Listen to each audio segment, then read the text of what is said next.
जिंदगी से लम्हे चुराकर बटुए में रखता रहा। फुर्सत से खर्चूंगा बस यही सोचता रहा।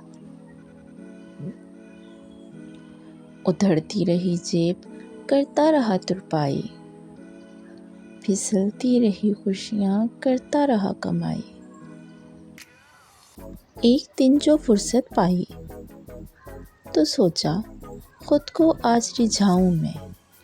परसों से जो जोड़े थे वो लम्हे खर्च कर आऊं मैं।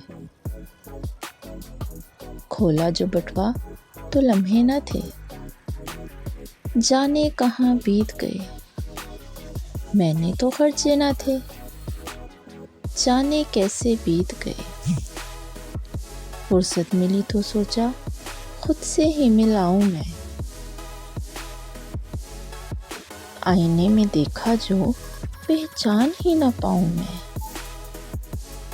ध्यान से देखा तो बालों पे चांदी का रंग चढ़ा था।